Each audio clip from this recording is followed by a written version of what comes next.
Everyone नमस्ते मु Reena welcome to my channel. आज मु आपनक पई नै आसी पास्ता रेसिपी।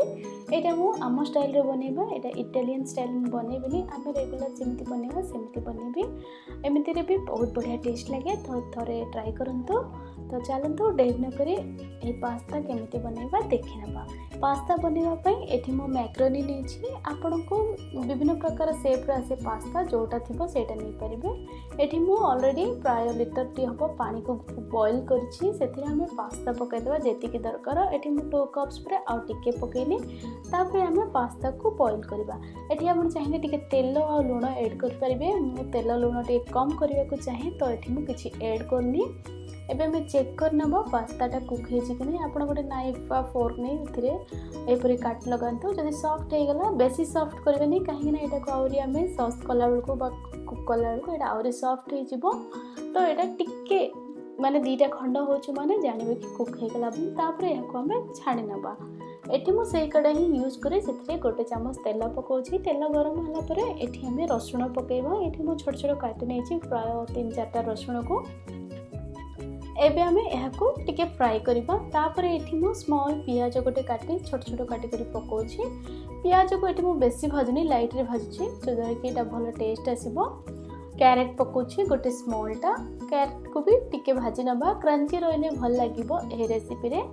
आपनको जो परिबा पसंद से परिबा रे ऐड कर परिबे। तापर एठी हमें टमाटो दे पकेबा। एठी मु गोटे मीडियम साइज रो टमाटो को पूरा चॉपर रे चॉप कर नेछि। आपण चाहिले पेस्ट भी करी पकाई परिबे। मैं टमाटो को भल से सॉफ्ट करी कुक कर नै जिबा। एठी हमें छोट छोट काटी तो जल्दी ही कुक हे जिवो। एबे हम एथि इंडियन मसाला ऐड करबा। हळदी गुंड 1/4 टीस्पून, चिली पाउडर खाउतो राग अनुसार, जीरा पाउडर 1/4 टीस्पून, कोरिएंडर पाउडर, धनिया पाउडर 1/4 टीस्पून, टिके गरम मसाला पकेबा और अल्प टिके गोलमरिच गुंड पकेबा। तापर हमें स्वाद अनुसार लूण पके दबा। ए सब को हमें गोटे मिनिट पे कुक करनबा। आपण चाहिले एथि टिके टमाटो सॉस भी पके परिबे, बहुत भलो टेस्ट आसीबो। एथि म इंडियन स्टाइल बनउछ तो किछि भी ऐड करनी सॉस।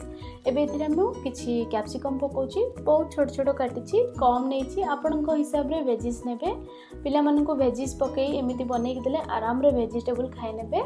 एठी मु ग्रीन मटर पकोछि आ स्वीटकॉर्न पकोछि। एटा फ्रोजन नेछि तो मु लास्ट रे ऐड कली। आपण माने जदी फ्रेश नउचंती तेले हम कैरेट पकेबा, सेही टाइम रे ही पके याको कुक कर नेबे। एबे हम एथिरे बॉईल कर दिया पास्ता पके दबा एवं याको भलो से मिक्स कर दबा। हमर मसाला सब जेमिति हमर मैक्रोनी बा पास्ता रे भलो से लागि जिवो। एठी कोन तेल हमें पके बॉईल करले पास्ताटा सेते शाइनी आस्थे आ हमर मसाला टिके तेथिरे लागियार कम होइथे। जदि आपण एमिति तेल न पकोनु पास्ता कुक करी ऐड करिवे ता माने बहुत बढ़िया मसाला लागिबा सेथिरे। एबे हमें भलो से मिक्स कला परे गैस रो फ्लेम का लो रखि दिबा। आपण चाहिले एठी किछि इटालियन हर्ब्स पके परिबे, ऑरिगानो जो कोनसी भी एठी मु किछि ऐड करनी। चीज भी पके परिबे, एठी बहुत बढ़िया टेस्ट लागिबो। एबे हम याको घोड़े देबा, मात्र 1 मिनिट पे लो फ्लेम रे कुक करिबा। एठी मु मो स्टाइल रे बनेवार देखेली पास्ता। आपण केमिति बनउछथि मते कमेंट माध्यम रे जणांतो। जदि इटालियन स्टाइल रे आपण को पास्ता बनेया दरकार बा व्हाइट सॉस पास्ता चाहउछथि, red sauce pasta, pink sauce pasta, जे कोनोसी भी रेसिपी आपण को जे दरकार मते कमेंट माध्यम रे जणांतो। आपण को पई से वीडियोटी अपलोड करिबी। तो एठी हमर पास्ता बनि गला। एबे हम एथिरे किछि फ्रेश धनिया पत्र पके दबा एवं याको गरम गरम सर्व करिबा।